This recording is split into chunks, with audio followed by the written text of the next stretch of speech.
Hi, and welcome to Discover Oklahoma. I'm Lauren Nelson. And I'm Dean O'Lally. Today we're coming to you from the American Banjo Museum in the Bricktown district of Oklahoma City. This is a world-class facility and it's home to over 400 instruments, including the world's largest collection of banjos on public display. Many of those are ornately decorated instruments made in America during the jazz age of the 1920s and 30s. We'll show you around throughout the show. But first we're going to take a trip out west. We're going to do a little treasure hunting. Crystal digging season officially opens April 1st. Come along with us to the Salt Plains National Wildlife Refuge and bring a shovel.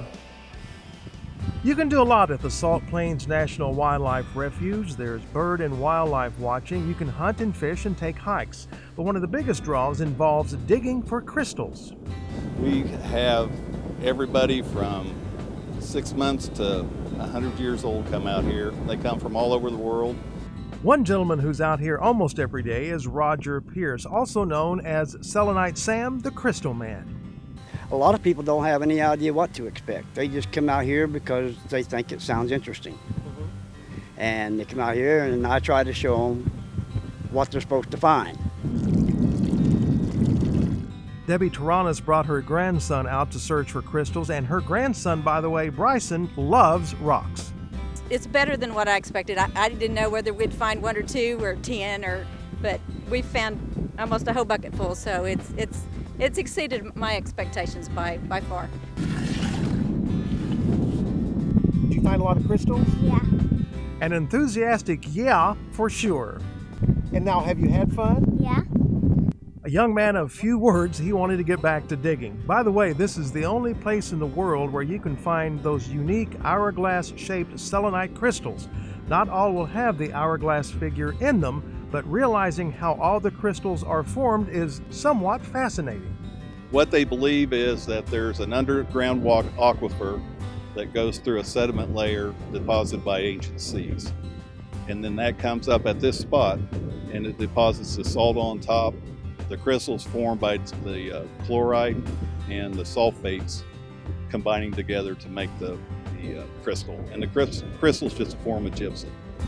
As for the specific crystals with the hourglass shape inside, they're formed by some type of magnetic forces. Nobody knows for sure exactly how it happens. There are some essentials you'll need before coming out to the refuge to dig. Items you should bring would be shovels for digging. Definitely need to bring water to drink, and also you can use water to pour on the dirt and get the crystals out. Early morning and early evenings are best in the summer, and Roger Pierce added a few more things you'll need. It's just luck, mainly, but it takes a lot of patience to get them out without destroying them because they are so delicate.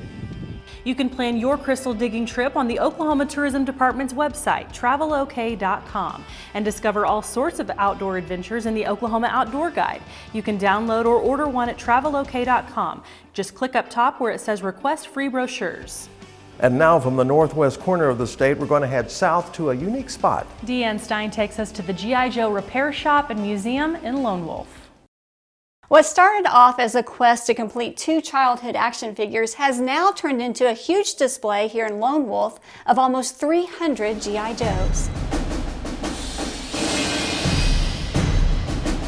The stage is set for battle, with dozens of G.I. Joes reporting for duty. It's a scene straight out of a child's imagination. I wanted to kind of capture the original G.I. Joes, and they were made from 1964 to 1976. But this 15-foot D-Day diorama was created by Big Kid, Dr. Neil Vitale. It allows me to play with the action figures without playing with the action figures. Neil opened the G.I. Joe Repair Shop and Museum in 2015 in the quiet downtown area of Lone Wolf. Almost everyone that's come that didn't come for this reason to see G.I. Joe, they go, wow, I didn't know this was here. Neil spent years buying, repairing, and then selling the iconic toy before deciding to keep them for himself, and now sharing his vast collection with the public. If you don't know G.I. Joe, you're really kind of shocked by it because there's so many different varieties. From the earlier ones that represented every branch of the military, to the later ones that go on adventures, to even a nurse, the well-known toy is showcased in every imaginable scenario. They got really cool stuff that you can see here, different kind of vehicles and uniforms. And unlike most museums, you're allowed to touch the displays. I love it when parents bring their kids in and they start touching them and the parents go, "Don't touch that." So, it's been around longer than you have. Mom, let them play with it. If it breaks, I'll fix it. Which brings us to the back of the building where Neil does his magic If you have the right tool, to bring the broken toys back to life. this elastic is what holds the head and the arms together. You can just pull that through there, and if you pull it all the way through, and then all these parts go together pretty nicely. Restoring America's movable fighting man, if not for battle, but to at least spark a memory or interest in those who visit. They're eager to come here, and when they do, they spend, believe it or not, the place isn't that big, but they spend hours in here. If you look around town here, it's nice to have something, that people come to town for. Discovering Oklahoma in Lone Wolf, I'm Deanne Stein. The G.I. Joe Repair Shop and Museum in Lone Wolf is located at 1107 Main Street. They have limited scheduled hours, open Friday from 9 to noon regularly. But if you'd like to visit another time, give them a call and they'll try to work that out. Coming up on Discover Oklahoma. It started off as a hot dog place only, and we bought the building, and Susie said, "Oh, it's too big for just hot dogs. Let's make it a cafe." And The backstory on a hotspot that keeps customers coming back for more. I've been here years and years ago when I was much younger. Plus, we'll take a trip to Tulsa where everything old is new again. Roasted chicken. People love chicken, right? People will travel for chicken. And the little shack that's got quite the knack for chicken. We'll take you there a little bit later, right here on Discover Oklahoma. Why order a free Oklahoma outdoor guide? Uncover unique wonders. Cultivate your curiosity. And wake up your wild side. Order or download your free copy today. The Oklahoma Travel Guide's got a fresh new look. It's your one-stop shop for awe-inspiring attractions, iconic Route 66, stunning escapes, and legendary local food. Get your free copy today. Welcome back to Discover Oklahoma, coming to you from the American Banjo Museum in the Bricktown area of Oklahoma City. From here, you can head west and find all kinds of unique stops on the Old Mother Road. Photojournalist Casey Kennedy takes us to one particular place in Bethany. It's called the Stray Dog. it started off as a hot dog place only, and we bought the building, and Susie said, "Oh, it's too big for just hot dogs. Let's make it a cafe." And so that's how the name came about. Good home cooking is all it is. We're back to basics. We make our breakfast is all from scratch. The gravy is made from scratch. The biscuits are made from scratch. It has grown. We are blessed beyond compare. It is amazing what our customers mean to us, and vice versa. We have customers that are essentially family to us, and that's the best gift I think we could have. We drive a bus for Putnam City, and I don't know, one day we just spontaneously decided to try it. And we typically come after our morning route and eat breakfast, and then we have a midday route that we both have to do. So we come eat breakfast after morning route. Their breakfast is the best breakfast in town. Their corn dogs are better than anything I've found. Nobody makes a corn dog like you used to get at the fair in the 60s and 70s, but their corn dogs are really, really tasty. We like the small town atmosphere. We like the owners. They're all congenial. They come by and visit with you. And my wife loves the popcorn. She eats 2 bowls every time. These grits here are awesome. I don't even like grits, but I like these grits. For some reason, I asked her what was good, and she said grits here are good. Got me some eggs over easy and some wheat toast. We have our Stray Dogs, which is most like a Coney Island style dog. It's made with Schwab's hot dogs, which are made here in Oklahoma City. We also have a chili cheese dog, a mac and cheese dog, a tabbouleh dog. We make our own tabbouleh here. Many people come here and say our pancakes are phenomenal. We do cinnamon rolls on Saturday mornings. Joe makes a fabulous sauce, and it just drapes over the cinnamon rolls. I hadn't thought about doing desserts when we opened, and within about less than a month, a woman approached me and she said, I have a commercial kitchen, I would love to do desserts for you. We utilize my grandmother's crust recipe, other people's grandmother's fillings recipes in pies, and we bake every day. We have breakfast here every week, and we love the French toast, and our friends, they have their special likes, and we just keep coming back. This place is bomb. I like it. This place is good. The Stray Dog is at 6722 Northwest Expressway in Bethany. They're open 5 days a week, Tuesday through Saturday, and you can find their hours on their Facebook page. So that's Route 66 headed west, but if you take it east, you'll hit Tulsa. And while you're there, treat yourself to a stop at the Tulsa Club Hotel. Jason Grubbs is going to show us this beautiful Art Deco building. Well, we came to have lunch and to tour the hotel. Renita Schaffner and her friends are excited to tour the newly renovated Tulsa Club Hotel. The entryway was very reminiscent. I think maybe the marble is still like the original. So we're eager to see what it looks like. The ladies remember the Art Deco building's glory days. I've been here years and years ago when I was much younger. Well, it was the in place to come for all kinds of events. I think it's very cool.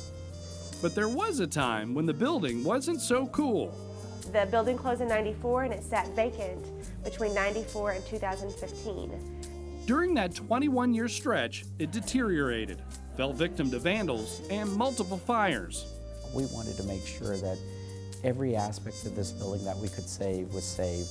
Pete Patel headed up the $36 million renovation of the Tulsa Club building, recreating it into a boutique hotel, lounge, restaurant, and ballroom, restoring much of this Tulsa treasure to its original grandeur.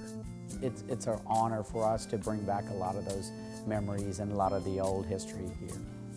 Original terrazzo floors were saved and cleaned. Ornate plaster molds copied from pieces that survived years of neglect and flames. Even the chandeliers in the famous Grand Ballroom were recreated. There is a lot of history and a lot of memories and a lot of pictures that we used to replicate a lot of the stuff in this building. More modern touches were also added into all that Art Deco decadence. We were able to take a lot of the old, original 1920s, 30s, 40s, and to incorporate a modern flair to a guest room or a gathering area. This is what the 8th floor looked like just a few years ago. And as you can see today, it is a lot different. But that graffiti isn't gone forever. And we were able to take pictures of this graffiti that some of it was very, very well done. And we incorporated that graffiti into the artwork into all of our guest rooms. There are 96 beautiful rooms in the hotel with 63 different configurations. The configurations are all different. Some are skinny, some are wide, some are tall. It's just very unique. The bathrooms are bright and modern, with vintage-style tile giving a nod to the building's history. All the designs create a special atmosphere for everyone.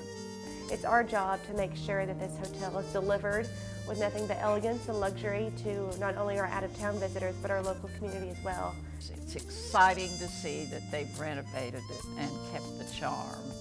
You know, it's nice to see it wasn't torn down. Giving this old building another chance and making it a great place to discover Oklahoma. It sure is. It's a great place to discover Oklahoma. In downtown Tulsa, I'm Jason Grubbs. The Tulsa Club Hotel is located at 115 East 5th Street. If you're ready to check it out, you also need a copy of the Tulsa Guide. Download a version or get one sent to your mailbox. Just go to the Tourism Department's website, travelok.com, and click where it says Request Free Brochures. Coming up on Discover Oklahoma. Many times when we have a child come in, they've never been on a boat, much less a sailboat. One of the best places to get the kids out on the water. It is absolutely one of our favorites. course, I adore hometown, small town, independent restaurants that love what they do. And look at this place. The chicken shack that's worth the drive for dinner will take you there when Discover Oklahoma continues. There's some things you just can't contain. Oklahoma Today magazine is bursting with culture. Mind-blowing restaurants, trips, adventures, and so much more. Open your copy, then hit the open road. Unleash your curiosity. Set your spirit free. Subscribe today for only $14.95. Oklahoma Today magazine. Break through the ordinary. Welcome back to the American Banjo Museum in Oklahoma City, home to hundreds of beautiful instruments.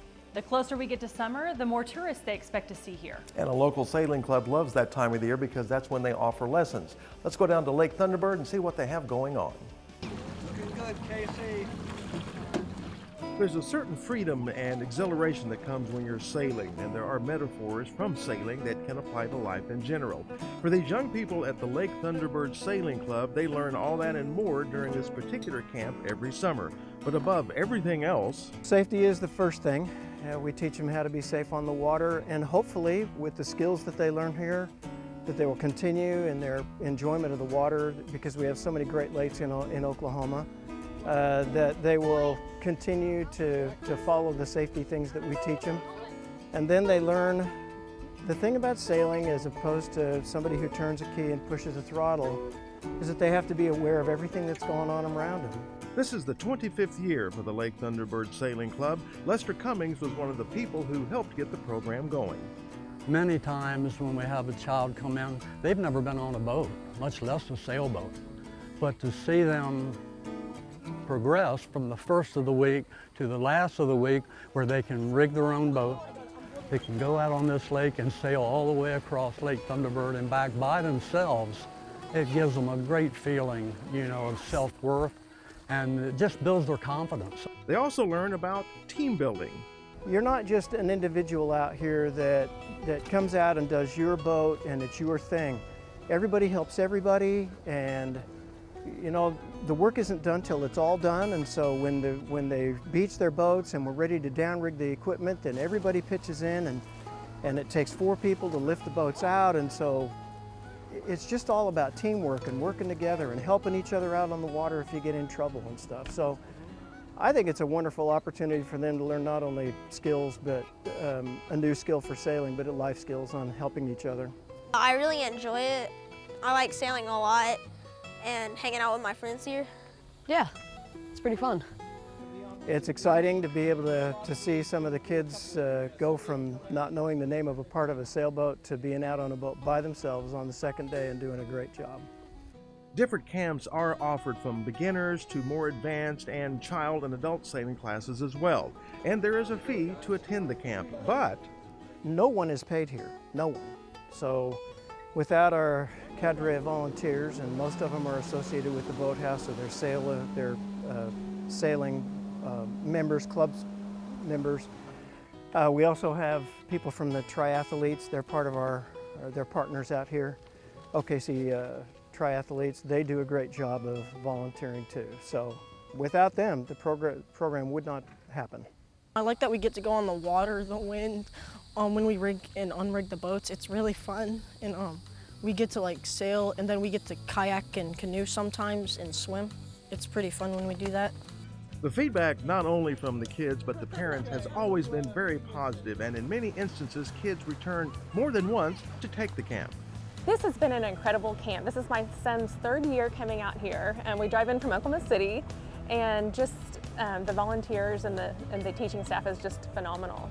Giving the kids confidence on the water and kind of just getting out there and going for it. The instructors told me it is wonderful to see the kids adjust the sails to what the wind is doing. They let the wind take them, or they can work against the wind. They can go with the wind, but they're always changing the set of the sails, much like life. So I kind of use that, it's the way it is in life. We're always adjusting our sails to what is going on in our life. And I think the sailing is a good example of that. You can register for sailing classes by heading to thunderbirdsailing.com. Many spring classes are full, but you'll find others open in the early summer. Up next on Discover Oklahoma. Just like, hey, I make fried chicken, you guys want to come hang out? You know, so it's just, the ambiance here is just great. I love it. Come for the chicken and hang out for a while. The hot destination in a small Oklahoma town that's packing them in. That's when Discover Oklahoma continues.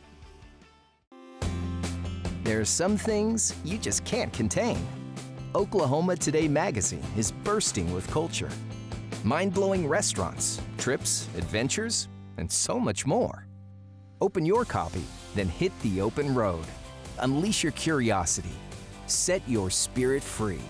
Subscribe today for only $14.95. Oklahoma Today magazine.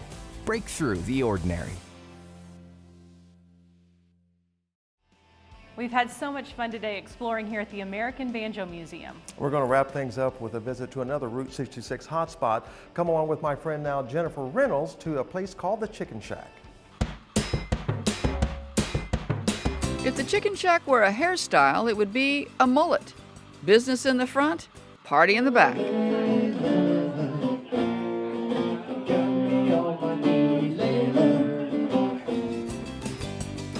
And that's just the way owner Eddie Gokenauer envisioned it. He was looking for a spot along Route 66 to build a destination restaurant and knew he had found the perfect spot just waiting to be discovered between Couch Pecan Orchard and the Deep Fork. This is all weeds back here. Garbage, junk, who knows what's been back here. I walked all the way out to the Deep Fork River and I turned around and looked back and said, yeah, Chicken Shack. So yeah, the outside, kids come, families come, kids go crazy. Easy, yeah.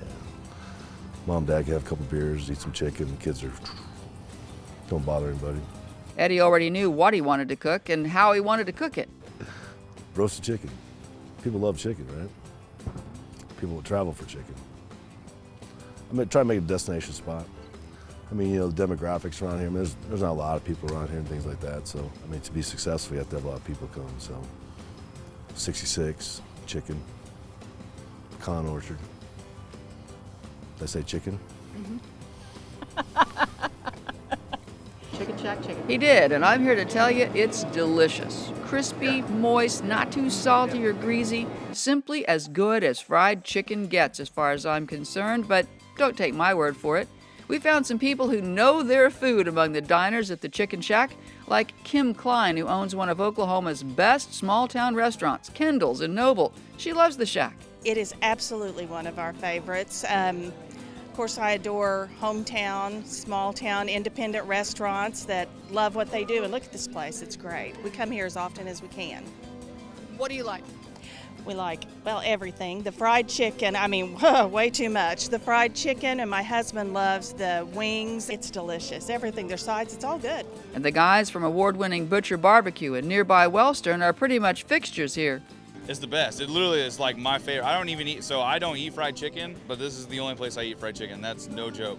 But there are other things the Butcher guys come for. Yeah, the smoked tri-tip is one of my favorite things on the menu, and then he does a smoked tri-tip chili that we had a bowl of Monday.